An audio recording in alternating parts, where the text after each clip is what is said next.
তারেক রহমান শিশু মুক্তিযোদ্ধা। কে বললেন? মির্জা ফখরুল। আসলে বিএনপির কিছু নেতাবার্তাগুলো, এই যে নেতাগুলা, এদের কথাবার্তা শুনলে মনে হয় যে সেই আওয়ামী লীগের কাছ থেকে মানে কি বলবো আর প্র্যাকটিস করে আসছে। আমি মির্জা ফখরুলকে বলতে চাই যে আপনি 53 বছরে কোথায় ছিলেন? এই তারেক রহমান যে শিশু মুক্তিযোদ্ধা ছিল তা আপনি এতকাল বলেননি কেন? এতকাল বলেননি কেন দেশের সামনে? নাকি এতকাল আপনার তার ওই চামচামো করার সুযোগ হয় নাই? এটা নির্ঘাত একটা চামচামোরই কাজ। আপনি এমন কোনো কথা কেন বলবেন যাতে এই বিএনপি বিরোধী যারা আছে তারা এটা লুফে নেয়? প্রথমত এখন মনে করেন অনলাইনে গুজবের মেলা চলছে, যেখানে ভারত থেকে সবচেয়ে বেশি গুজব ছড়ানো হচ্ছে। আওয়ামী লীগের নেতারা এইসব কথাবার্তা শুনলে তার রিয়াকশন কি হবে? আপনি যে বলছেন যে তারেক রহমান শিশু মুক্তিযোদ্ধা, এই কমেন্টের ভিতরে যে খবর নিউজ পেপারগুলো যেগুলো এটা শেয়ার করছে, তাদের ভিতরে কমেন্টে যাই দেখেন দিন, আর লাইকে যাই দেখেন তো এখানে হা হা ছাড়া আর কিছু পাবেন কিনা আপনি। কিছুদিন আগে এই মির্জা ফখরুল ইসলাম আলমগীর শেখ মুজিবের মূর্তি ভাঙাতে খুব কষ্ট পেয়েছে। এই যে দোটানা, এই যে দরদ, 72 সালে যখন শেখ মুজিব বাকশাল কায়েম করলো তখন তো আপনি মুক্তিযোদ্ধা ছিলেন। 30,000 লোক মারা গেছে, তখন আপনি প্রতিবাদ করেছেন একবারও শেখ মুজিবের বিরুদ্ধে? এখন আপনি দরদ দেখান। তিনি তো আমাদের নেতা ছিল। আরে নেতা ছিল, নেতা 72-এ কি করছে? সেটাও তো দেখতে হবে। কিছুদিন আগে বরকতুল্লাহ বুল্লু বলে তারেক রহমানের নাম নিলে উজু করতে হবে। বা আসলে কি বলবো, এই যে পাগলা হারুন কিছুদিন আগে বললো যে এই ওয়াজ মাহফিল যারা করে তারা ধর্ম ব্যবসায়ী। খালেদা জিয়াও কিন্তু এরকম কথা কখনো বলে নাই জীবন দশায় আলেমদের এইভাবে কটূক্তি করে। আমি মনে করি আলেমদেরকে সবচেয়ে সম্মান যদি কেউ দিছে সেটা আছে বেগম খালেদা জিয়া। সারা জীবন সে ইসলামী দলগুলোর সাথেই কিন্তু চলেছে।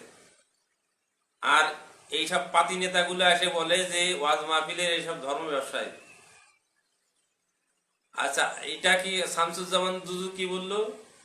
আজহার না মাজার, এত বড় ইসলামিক এত বড় একটা বক্তা, সে কোনো রাজনৈতিক দলের না, তারে নিয়ে এরকম কটূক্তি করলো। আমি খালেদা জিয়ার একটা বক্তৃতা আছে, এটা খুঁজে পাই না, যদি কখনো খুঁজে পাই আপনাদের শেয়ার করব। সেইখানে আলেমদের যেভাবে সম্মান শ্রদ্ধা দিয়ে কথা বলছে বেগম খালেদা জিয়া, এই হারামজাদারা একটাও তার আশেপাশে নাই। এরা আবার খালেদা জিয়ার রাজনীতি করে, শহীদ জিয়ার রাজনীতি করে। এইবার আসুন, আরো একজন আছে।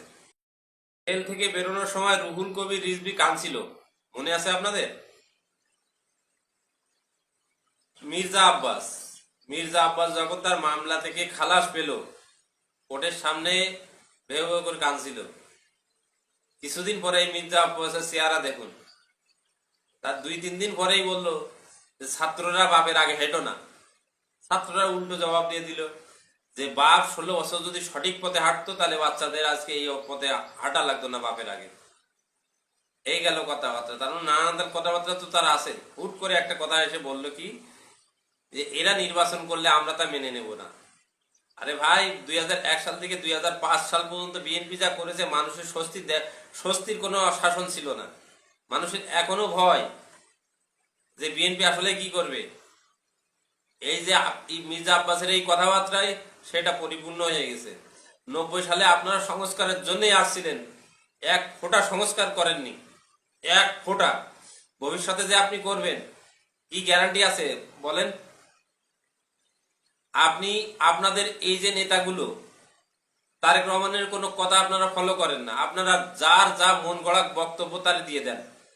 তারেক রহমানের একটা বক্তব্য দেখেন তো এখানে, তারেক রহমান কত সুন্দর করে বক্তব্য বলে, আর আপনাকে কি বলেন?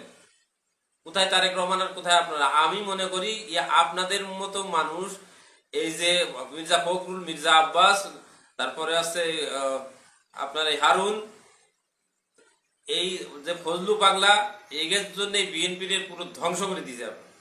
তো বিএনপির সবচেয়ে বড় বিপদ হচ্ছে এরাই। এরা ওই আওয়ামী লীগের যেমন ডুবাইছে কিছু নেতা, বিএনপির এই কিছু নেতা বিএনপিতে ডুবাবে, এটাই কনফার্ম ভাই। আর বিএনপিতে যতদিন এরা না সরাবে বিএনপি শুধরাবে না। আর একটা কথা, এদের কারণেই সামনে বিএনপির বড় বিপদ আছে, বলে গেলাম, কথাটা মনে রাখেন।